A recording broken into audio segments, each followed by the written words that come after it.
4 of our series called Walk the Line. This is where we're looking into the issue of spiritual tensions that pull against us in our lives. Tensions that can either pull us apart or keep us balanced. I want to show you. As we've talked before, there's balance in this. For instance, the tension between evangelism and discipleship. We must reach new people, but we must also grow people up. To fall on one side or the other of this is to live an unbalanced spiritual life. There is mercy and there is holiness. Mercy is required. Look, we must show mercy because each of us needed to be shown mercy. We must live in holiness because God calls all of us to be holy as your Father in heaven is holy. You've got also miracles versus management, well-managed lives versus a God that will show us the miraculous when we need it. You've got compassion versus teaching. We need to teach people how to live better lives, but we also need to show compassion to people as they are struggling through life. Watch. You've got grace versus law. There are laws. There's a rule book for Christianity, and it's called the Bible. But there's also grace where we need to apply grace to people's lives. Again, we need to show grace because we have been shown grace. There's heart and head. Yes, we need to follow your heart is a great phrase our society loves to use.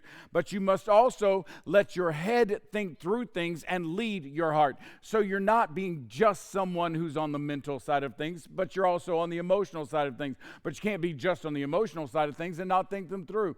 All of this requires balance.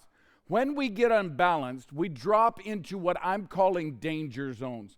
If we drop into this danger zone, it leads us to arrogance, where we want new people around us, but we insist that they act just like us. This would be in Jesus' day, the royalty, the King Herod, the kings of that day. We could fall into the legalism zone if we get unbalanced. This would be the Pharisees, who demanded that everyone follow God exactly the way they told them to. We could fall into the demanding zone. This is the crowds that came around Jesus, who always wanted Jesus to feed them, to think of them even above himself, and they wanted him to perform miracles for them or do another magic trick for us. And then there's the dependent zone, which either leaves us dependent because we truly are broken and incapable, or we have become dependent because other people's grace and love for us has left us in a place where we don't even feel like we have to try anymore. And so all of a sudden, helping hurts because it's not done right. What we want to deal with this week is a balance. The balance that comes between two of these that can only be found in the surrender zone. Now, Jesus displays for us the perfect balance of all these things. But here's the deal. You're not Jesus, and neither am I. Therefore, we are not going to live in that perfect sweet spot of the Jesus zone. What we must choose to do is live in the surrender zone that is as close to the center as we can get, while still being pulled from time to time to one side or the other. In fact, I'll have to be honest with you, there are times when it's better that we're out on one edge or the other, as long as we don't drop out of the surrender zone. It's outside of that surrender zone that we get in trouble. Look, anything that draws us more and more and more to the center, to the Jesus zone, to a balance between all of these competing opposites. Anything that draws us more and more to the center is good for our spiritual lives, and honestly is healthy for the people around us, because we become a better influence for them. We become a better help for them. We become better people, making them better people. This is what God is trying to accomplish in our life, is to draw us to a place of balance in the center. Now, today we want to balance two of these, compassion versus teaching. So we're going to do this in the Gospel of John, chapter 5, verses 1 to 14. Let me read this for you. John, chapter 5, verses 1 to 14. If you want to grab your Bibles, turn to John, the Gospel, chapter 5, verses 1 to 14. Here's how it reads. Sometime later, Jesus went up to Jerusalem for one of the Jewish festivals. Now, there is in Jerusalem near the sheep gate a pool, which in Aramaic is called Bethesda, and which is surrounded by 5 covered colonnades. Here a great number of disabled people used to lie, the blind, the lame, the paralyzed. One who was there had been an invalid for 38 years. His entire life he had been here. He's paralyzed. When Jesus saw him lying there and learned that he had been in this condition for a long time, he asked him, listen to what Jesus asked him. He says, do you want to get well? Look at his response. Sir, the invalid replied, I have no one to help me into the pool when the water is stirred. While I'm trying to get in, someone else goes down ahead of me. Now let me explain. This pool called Bethesda, the water inside the pool would move seemingly by itself for no reason, miraculously from time to time. The rumor, the belief, the superstition, if you will, of the moment was whenever that water moved, the angels were stirring the water. And so when the water was stirred, the belief was the first person to get into the water after the water was stirred would be healed. So there's no merit here. There doesn't seem to be any real thought on the part of the angels that are stirring the water. It's all just a game of chance. Who can get there first? And so the belief is if you can be first, you can be healed. And so the man looks at Jesus. Watch. The man looks at Jesus who holds the power to set him free and says to him, I can't get into the pool when the water moves. He looks at the one who can do this by choice and is upset because he's missed out on the luck. You see, that's what's going on. Sir, the invalid replied, I have no one to help me into the pool when the water is stirred. While I'm trying to get in, someone else goes down ahead of me. Then Jesus said to him, get up, pick up your mat, and walk. At once the man was cured. He picked up his mat and walked. Now, I want to make a point here because some people will tell you that the miraculous things God will do in your life are all dependent on your level of faith. So if God doesn't heal you, you didn't have enough faith. If God doesn't set you free, it must be your fault. The problem with this thinking is stories like this one in Scripture where, quite frankly, this man shows zero faith in Jesus. He doesn't even know who he's talking to. He doesn't even know who Jesus is. We learned that later in the story, that he doesn't even know who this is. So he's not looking to Jesus with faith and saying, please, Lord, forgive me because I know you can, heal me because I know you can. He's not doing that. There's no faith on his part. He's still looking to hit the lottery. He's still looking to be the first one in the water. He's still looking to have the right ticket. That's all he's worried about. He does not understand. So I need you to understand that healing and miracles are all in the hand and the power of God and are not dependent on your ability to have some greater faith than other people around you. They are dependent on the greatness of our God, not on the greatness of our faith. And so he says, get up, pick up your mat, and walk. And at once the man was cured. He picked up his mat and he walked. The day on which this took place was a Sabbath. That's important. Verse 10. And so the Jewish leaders said to the man, look, they run into this guy who has not been able to walk for 38 years.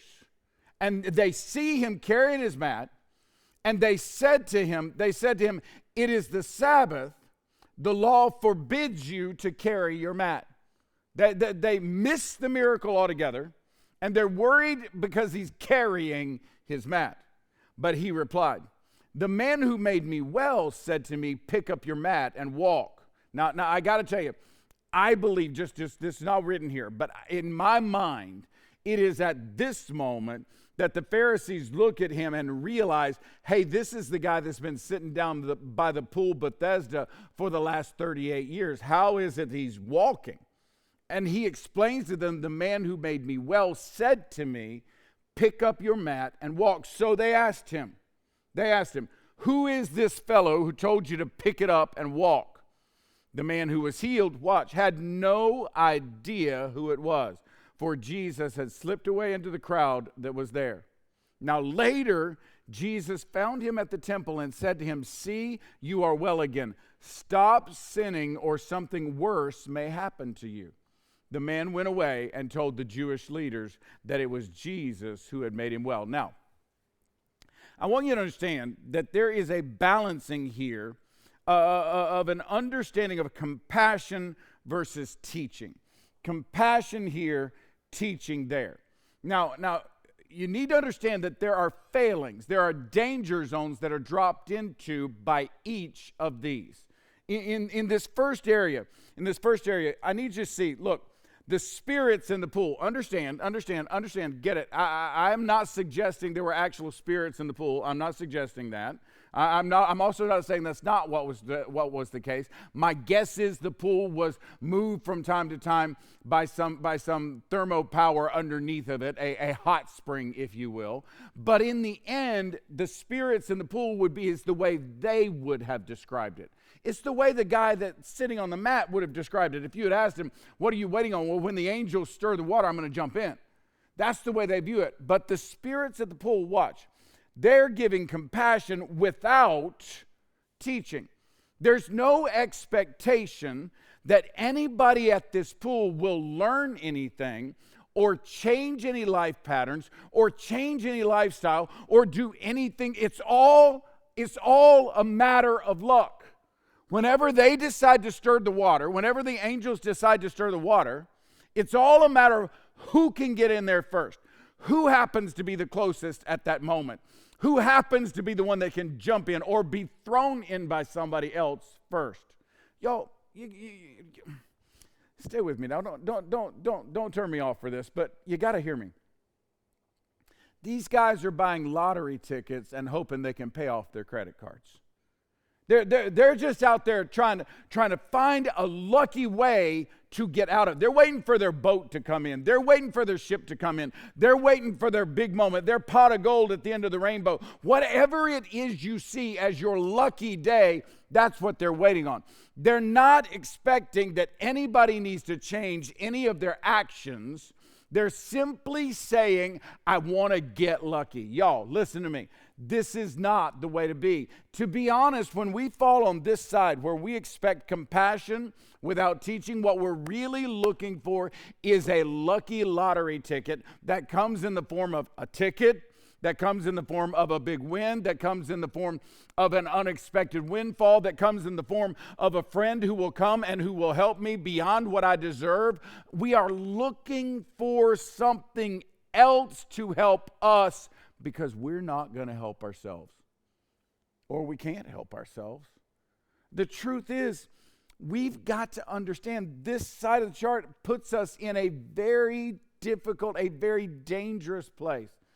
When we are allowing ourselves, and listen, I realize he did not allow himself to be here. He was here by no action of his own. But when we allow ourselves to sit over here and just wait on and demand everyone else to show compassion to us because of our victimhood, then what we do is we refuse to stand on the feet we have, and we refuse to accept the truth we've been given. Instead of accepting the truth we've been given, we get up next to whatever we think might be lucky or whatever we think might be magic or whatever we think might do for us what we don't really even care to try to do for ourselves. Far too many people find themselves living here, and I'm going to be honest, far too many Christians find themselves living here. Once again, just like we said last week, because this is the same zone. What they'll do, Christians will just sit back. They'll just sit back and say, well, I'm just waiting on God. I'm just waiting on God. You know, I've met with churches before. I'm like, well, what are you doing to grow? Well, now we're just waiting on God. Well, God's waiting on you to do something to get this thing started. God's waiting on you to do something. The Bible, listen. The Lord helps those who help themselves. That ain't Bible. But in the end, we've got to understand that the Bible always does teach us that we need to be about the business of learning how to be better.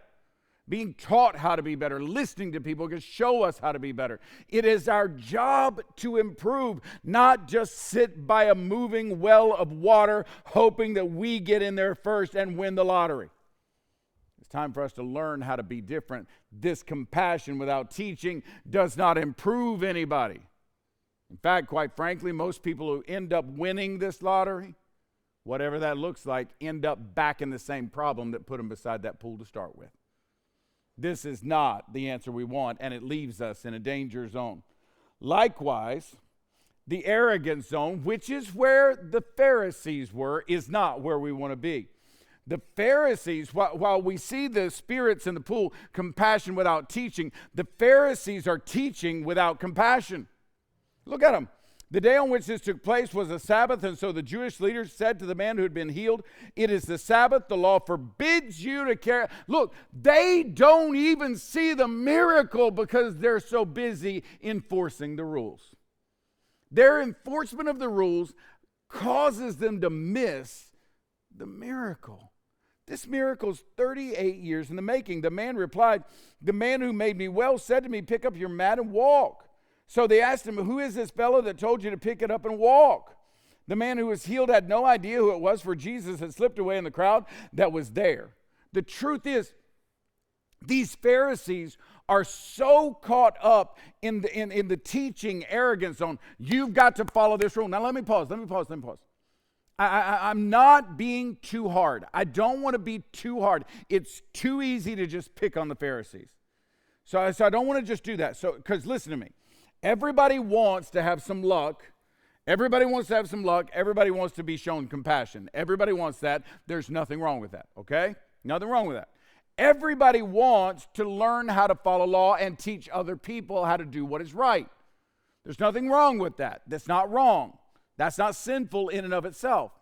But when you get so caught up in luck that you can't see that you ought to be doing something, you're trapped in a dangerous place. And when you get so caught up in truth and teaching and law that you can't show compassion to people, you are stuck in a dangerous place. Listen, down here you don't deserve a miracle, and up here you refuse to accept the existence of one. The truth is, these Pharisees, all they want to do is enforce a law. Now, the law has always been there. And they're not lying about the law. The law is clear. It's an overreach of what God asked for. God asked them to remember the Sabbath day and keep it holy. And they wrote a bunch of rules to help people do that. You can't walk but this far. You can't cook. You can't carry things except beyond this weight. You know, you see that they had all these things that you couldn't do on that day. But in the end, what they were doing was they were missing the miracle because of the rules. I've told this story before, but let me just tell it again. I had an Uncle Jetty when I was growing up down in South Carolina, and he had this beautiful pond at his house. The pond was beautiful, and I wanted to fish that pond so bad. My grandpa would not let me fish that pond because he was a pastor, and you couldn't do anything like that on a Sunday. And the only time I ever went to Uncle Jetty's house was on a Sunday. And my Uncle Jetty would look at me and he'd say, "Son, I'd love to let you fish that pond, but your grandpa would never forgive me." And to this day, I've never fished that pond. You know, I mean, Uncle Jetty's gone, and I don't even know who owns the property anymore. But to this day, I've never fished that pond. Why?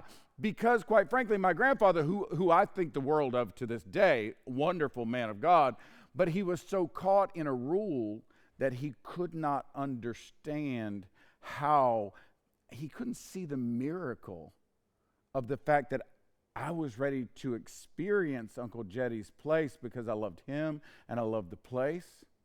He couldn't see that miracle because he was too busy enforcing a rule. That memory that could have been made was lost because of the enforcement of a rule. Y'all, in your life, you see this. You see that maybe you're not making progress because you're too far stuck on this side. Maybe you're not letting other people make progress because you're too far stuck on that side. You can't live in these danger zones. Instead, we need to live like Jesus. Jesus balances these two. His reaction to these two is balanced. It's not off to one side or the other. Watch, I want to show you something. Jesus has compassion and teaching. When Jesus saw him lying there and learned that he had been in this condition for a long time, he asked him, "Do you want to get well?" Can I just be honest with you? When you are going to balance compassion and teaching, that's kind of the question you need to always start with. Do you want to get over this? Do you want to get past this? Do you want to get over this so badly that you are willing to do whatever it takes? The man we know makes an excuse in the moment. Well, I can't get in the water fast enough and there's nobody to help me. I don't have any help. I'm just a victim. I'm trapped here. There's nothing I can do about it. All that's true. Not picking on the guy. Don't anybody get mad at me. I'm not picking on the guy. But what he doesn't realize is he's talking to the God of the universe. He's talking to the great healer. He's talking to the one that does not need lucky water in order to get him up. And so Jesus asks him, do you want to get well? Jesus then says to him, get up, pick up your mat, and walk. He shows concern, he shows compassion, and then watch. Later, Jesus found him at the temple and said to him, see, you are well again. Listen, some of you are going to hate this verse, but hear it. Stop sinning or something worse may happen to you. Listen, this is not a threat. Don't read this as a threat. It's a warning. God's not threatening you when he tells you that if you live the wrong way and do the wrong things, you're going to have negative results come from that. That's not a threat. It's a warning. And that's what's happening here. Jesus shows him, I got to go back, won't do it. Jesus shows him compassion, and Jesus teaches him how he can live a better life. Now listen to me. When that happens, when we live in the balance of compassion and teaching, when we live in a balanced place for that, what we do is we help people to the point they need help and then teach them how to help themselves beyond that. That's what God wants to do.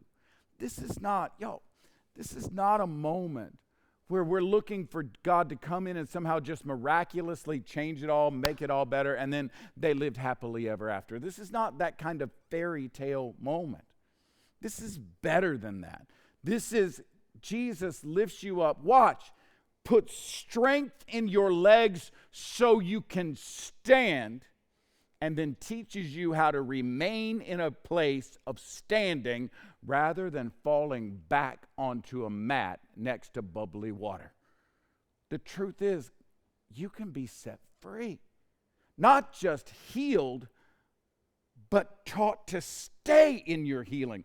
Not just delivered, but taught to defend your deliverance. Not just lifted up, but taught to stay up. Compassion and teaching together is the balance that we need. You know, I think in our society and our culture, we've gotten so used to buying a lottery ticket and hoping for our lucky day that we've forgotten that luck isn't even what we want. In God's providence, he chose us. In Jesus' love, he died for us. In the Holy Spirit's power, he infills and indwells us. We're not looking for luck. We're not looking for bubbly water. What we need is the forgiveness, the healing, the strength, and the truth of God. Jesus has already shown us compassion by dying on a cross for us. And now he's trying to teach us how to follow him.